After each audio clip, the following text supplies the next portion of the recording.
जम्मू कश्मीर के अनंतनाग में शनिवार को चौथे दिन भी आतंकवादियों से मुठभेड़ जारी रही।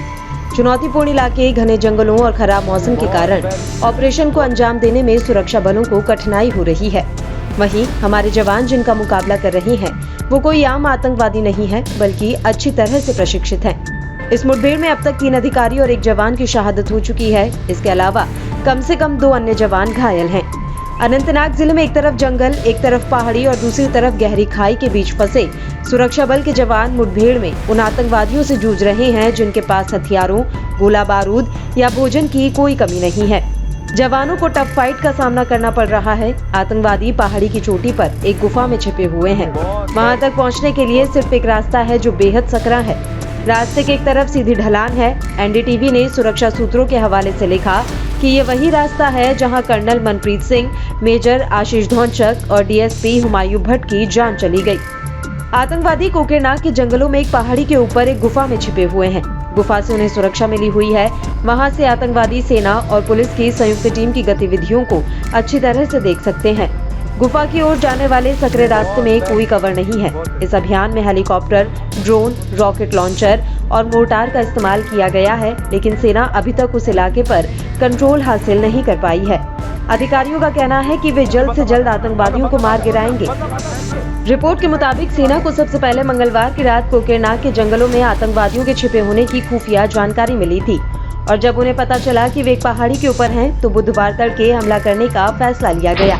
सूत्रों ने कहा, पहाड़ी की चोटी पर पहुंचने के लिए बलों को जो रास्ता अपनाना पड़ता है वो काफी चुनौतीपूर्ण है।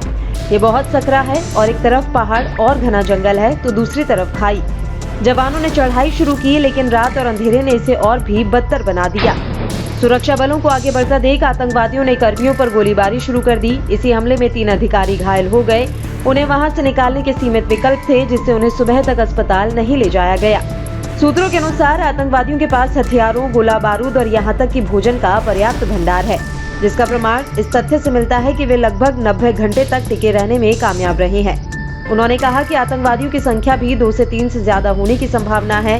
गुफा में छिपे आतंकवादियों में लश्कर-ए-तैयबा का हालिया भर्ती सदस्य उज़ैर खान भी शामिल है। माना जाता है कि वह इस इलाके को अच्छी तरह से जानता है और इसी का फायदा आतंकियों को हो रहा है। सूत्रों का कहना है कि अगर कोई साधारण आतंकवादी होता तो इस मुठभेड़ को इतने लंबे समय तक नहीं खींच पाता। गुफा में छिपे आतंकी अच्छी तरह से प्रशिक्षित हैं और उनके पास अच्छे हथियार हैं। ये भी संभव है कि किसी मुखबिर ने सेना को धोखा दिया हो या किसी ने उनकी गतिविधियों को लीक कर दिया हो।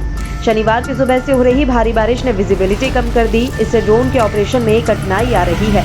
जिस गुफा में आतंकी छिपे हुए हैं उसके पास भी आग लग गई। इस बीच सेना ने राजौरी जिले के नारला इलाके में मंगलवार से शुरू हुई 2 दिवसीय मुठभेड़ में 2 आतंकवादियों को मार गिराया। वहीं 3 आतंकियों को बारामूला में ढेर कर दिया गया है।